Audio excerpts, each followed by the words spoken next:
Belanja online lintas negara memang mudah, tapi saat barang yang datang bermasalah, konsumen sering kebingungan mencari pihak yang bertanggung jawab. Jadi, kalau barang dari luar negeri bermasalah, siapa ya yang mau bertanggung jawab?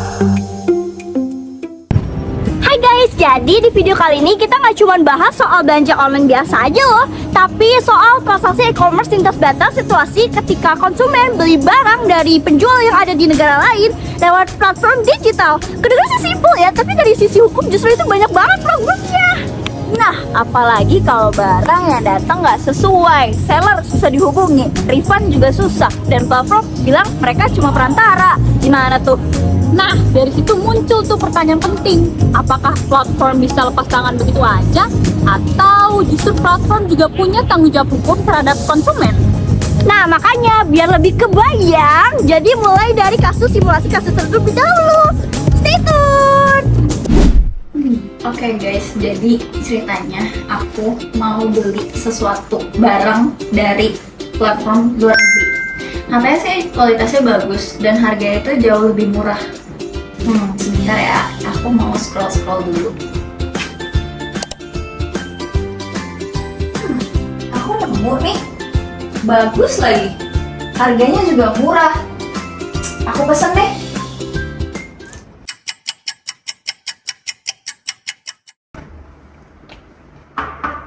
Paket.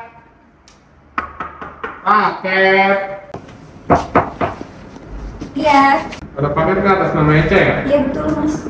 Tunggu itu coba dong, tolong tanda tangan dulu Kak. Oke, baik. Ini Kak, paketnya makasih ya. Terima kasih mas.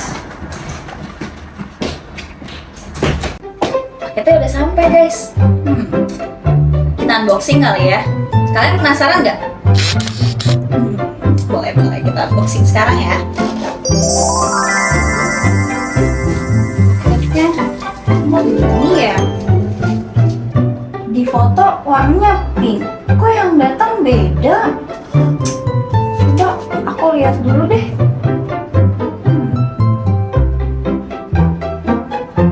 Tuh kan, beda banget. Gimana nih guys? Tuh kan, beda banget. Apa yang aku pesen? Udah nunggu lama tapi yang datang beda. Gimana sih nih sellernya? Nih guys, lihat deh. Loh, kameranya mana? Oh, di situ. Nih guys, lihat deh. Kayaknya aku harus komplain deh ke sellernya.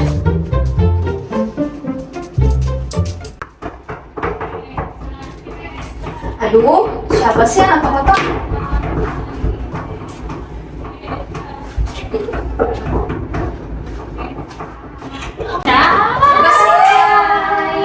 Ngapain kalian? Ngapain? Udah ayo masuk. Yeay. Eka, kenapa lu? Lagi males, bete. Gue pesen paket yang datang beda dari foto. Kenapa emang? Pakai casing HP. Ini casing baru dari luar negeri. Tunggu berapa lama? 2 minggu. 2 minggu? Coba lihat gambarnya. Gambarnya. Gimana? Beda banget. Ini lo warnanya lo nggak bisa milih atau gimana? Ya gimana ya? Namanya juga harganya murah, jadi gue tergiur deh. Terus kalau begini lo udah komplain? Udah, tapi ngeselin. Responnya nggak jelas, kayak nggak mau tanggung jawab gitu. Gimana ya guys? Justru itu, Ca. Apa? Inti masalahnya, dalam transaksi lintas batas, biasanya konsumen tuh selalu menjadi pihak yang dirugikan. Kenapa begitu? Karena pihak yang terlibat tuh banyak. Negaranya beda, hukumnya udah jelas beda. Platform selalu ada di tengah-tengah, tapi ya nggak tahu, nggak jelas. Uang aku angus gitu aja. Terus kalau udah kayak gini, siapa yang mau tanggung jawab? Nah, teman-teman udah lihat kan apa yang harus alamin tadi? Pertama, kita perlu pahami dulu kenapa transaksi e-commerce lintas batas itu beda dengan transaksi biasanya. Dalam transaksi domestik, kalau konsumen dirugikan, jalur komplain dan dasar hukumnya biasanya lebih jelas karena semua pihak berada dalam satu sistem hukum yang sama. Tapi transaksi lintas batas ada beberapa lapisan masalahnya. Jadi, pertama-tama ada persoalan yurisdiksi hukum negara mana yang berlaku. Hukum negara konsumen, hukum negara penjual atau syarat dan ketentuan platform. Kedua, ada persoalan posisi platform. Platform digital sering menempatkan dirinya sebagai perantara.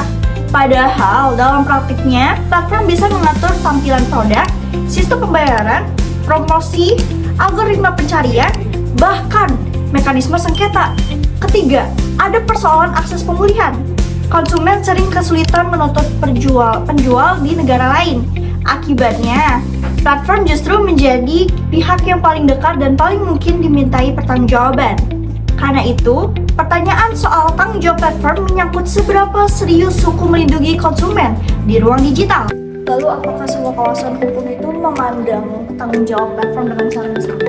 Enggak, ada juga kawasan yang perlindungannya lebih maju dan lebih tegas. Dan ada juga yang masih berkembang termaksud dari sisi harmonisasi aturan lintas negaranya.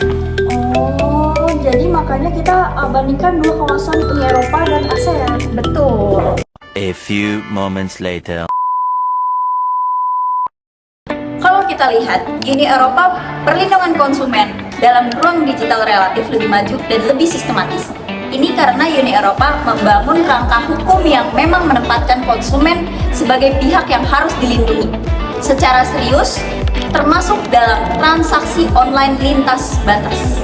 Dalam pendekatan Uni Eropa, yang dilihat bukan cuma formalitas bahwa platform sekedar perantara, tapi juga peran nyata platform dalam transaksi. Kalau platform secara aktif memfasilitasi penjualan, mengontrol tampilan informasi, mengelola pembayaran, atau memberi kesan seolah-olah transaksi aman berlangsung di bawah sistem mereka, maka tanggung jawab platform tidak bisa langsung dihapus begitu saja. Di Uni Eropa, perlindungan konsumen digital juga ditopang oleh prinsip transparansi. Konsumen harus tahu dengan jelas siapa penjualnya dan apa haknya, bagaimana mekanisme pengembalian dana, dan siapa yang dapat dihubungi jika terjadi masalah. Jadi, poin penting dari model Uni Eropa adalah semakin besar peran, semakin dalam pengendalian transaksi. Semakin sulit bagi platform untuk bersembunyi di balik alasan kami hanya perantara. Berarti di Uni Eropa fokusnya bukan cuma siapa yang ngejual barang, tapi juga siapa yang membentuk sistem transaksinya. Iya, jadi platform dinilai berdasarkan keterlibatan nyatanya. Kalau dia aktif mengatur transaksi, dia nggak bisa selalu netral. Nah, pendekatan kayak gini yang bikin posisi konsumen menjadi lebih kuat karena ada pihak yang secara realistis bisa dimintai tanggung jawab. Kalau dibandingkan dengan Uni Eropa, pendekatan di ASEAN cenderung belum se-uniform itu. ASEAN memang punya komitmen untuk mendorong perlindungan konsumen dan pertumbuhan ekonomi digital, tapi pengaturannya masih sangat dipengaruhi oleh hukum nasional masing-masing negara. Artinya, ketika kita bicara transaksi e-commerce lintas batas di kawasan ASEAN, perlindungan konsumennya belum sepenuhnya berada dalam satu sistem regional yang kuat. Ada upaya kerjasama, tetapi mekanisme pertanggungjawaban platform belum sejelas Uni Eropa. Masalahnya, konsumen kan butuh kepastian. Konsumen nggak mungkin disuruh memahami perbedaan hukum di tiap negara hanya untuk menuntut barang yang nggak sesuai. Di banyak konteks, ASEAN ini platform masih lebih sering dipandang sebagai pihak fasilitator, sementara tanggung jawab utama diarahkan ke penjual. Padahal dalam praktiknya, platform justru menjadi aktor sentral dalam ekosistem digital. Jadi kalau disederhanakan, ASEAN sudah bergerak ke arah perlindungan konsumen digital, tapi masih menghadapi kendala fragmentasi aturan. Kalau dibandingkan ya, kelihatan banget perbedaan titik tekan antara Uni Eropa dan ASEAN.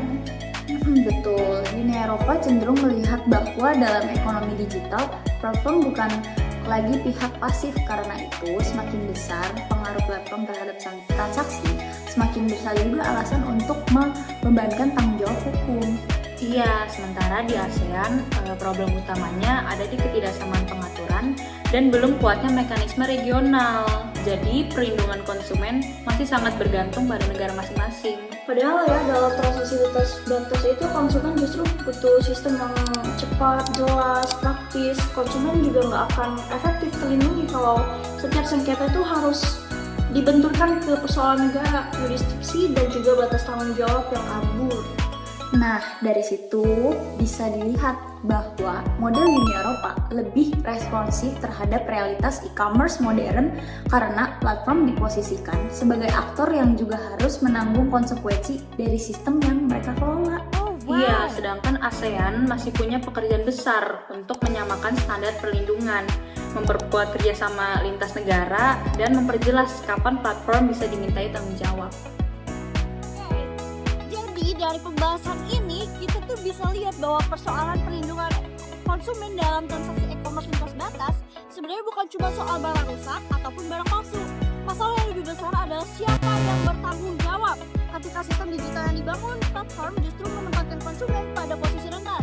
Nah, justru itu Uni Eropa menunjukkan pendekatan yang lebih progresif karena tidak berhenti pada anggapan bahwa platform hanyalah perantara. Yang dilihat adalah peran aktual platform dalam transaksi dan dampaknya terhadap konsumen.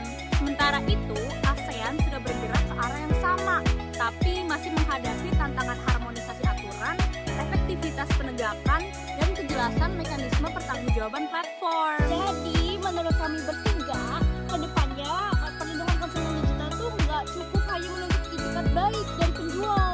Platform yang menikmati keuntungan, mengatur ekosistem, dan juga memegang kendali atas transaksi juga harus memikul tanggung jawab yang sebanding. Karena dalam transaksi digital lintas batas, perlindungan konsumen yang efektif bukan soal siapa yang paling kuat secara teknologi, tapi siapa yang paling serius menjamin keadilan. Jadi, see you di video berikutnya. Bye-bye!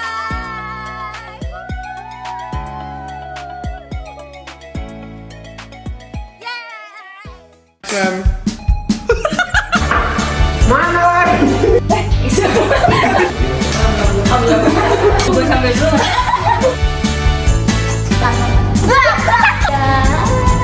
Di cepat baca? Oh, salah. Maka kedal.